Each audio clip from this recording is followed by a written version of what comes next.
My name is Rachel Young and welcome to 2010.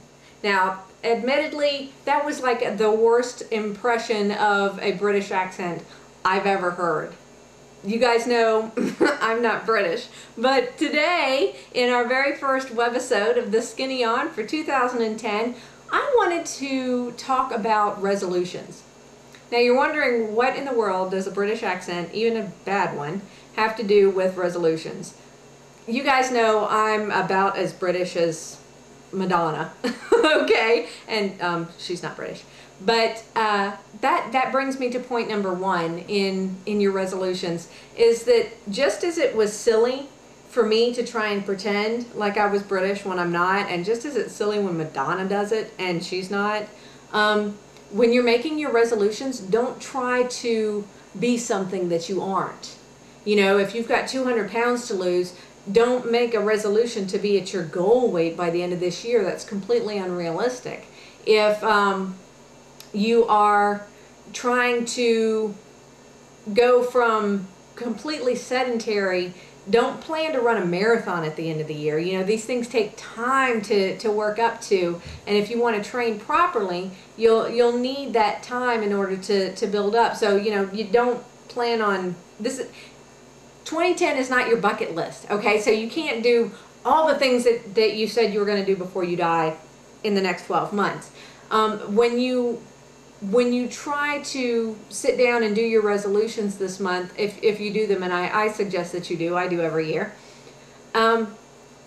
make sure that you're choosing things that it's very important to you, you know, that are really who you are, you know. So just as I'm not British, I also wouldn't try to plan, you know, like I said, marathon, 200 pounds, or what have you.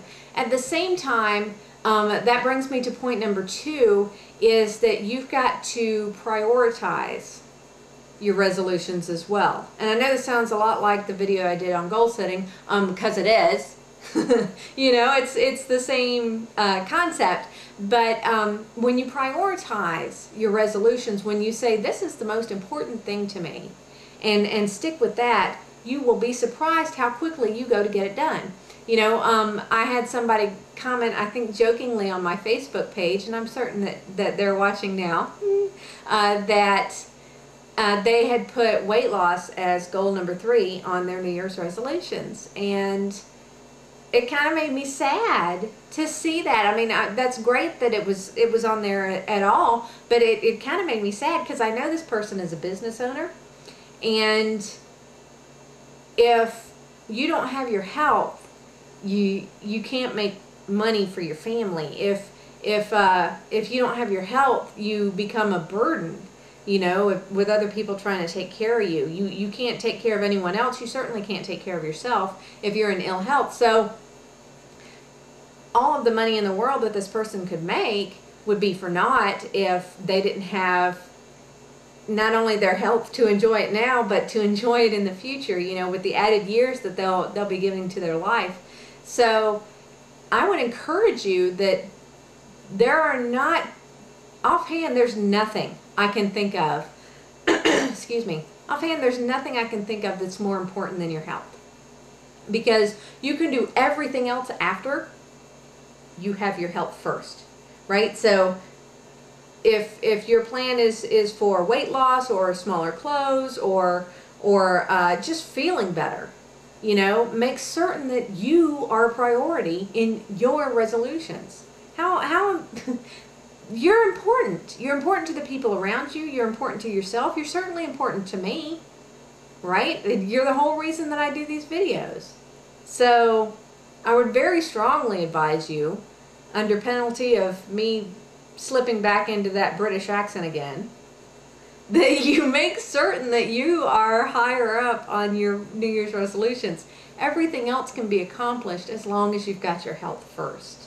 You know, so those are my two big New Year's resolution plans for you guys, is that you don't try to be something that you're not, that you need to be realistic in your resolution goals, and number two, that you really prioritize and make certain that you put yourself first. And since most folks know I hate to end on even numbered bullet points, it's just me. I would even say there's the third one. The third one is that you've got, when you're doing something that's realistic, you're doing something that puts you higher up on the priority list, but also do something that contends with who you are. So if you're going to do like the no carb thing, you love carbs, right? We all do. Rice and bread and corn and all of that. Why would you eliminate that from your diet if that's what we all eat on a regular basis, So like the no carbs or the liquid diets, oh, that's another one of my favorites. These things that try to make you into something you're not. The same way that I had the accent at the beginning of the video, that's you guys, right? You don't make yourself into something that you're not just for the sake of trying to get the weight off. Because we all want it yesterday and we all want it done instantly, and that's not the way it works. If you look at the last video that I did in 2009, you'd see it's trials sometimes, and it's overcoming the temptations that cause you to gain weight in the first place.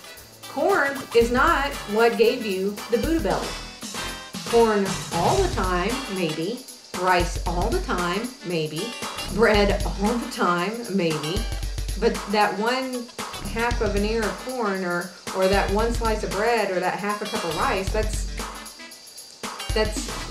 there are other nutrients and goodies in there for your body as well. So maintain who you are in the diet that you choose if you're going to do a nutrition plan. So there you go. There's number 3, and that's all the time I have. Until next time, you guys are awesome. I can't wait to talk to you again. And if you have any questions, you can always email me at rachel@racheldyoung.com. See you next time, guys.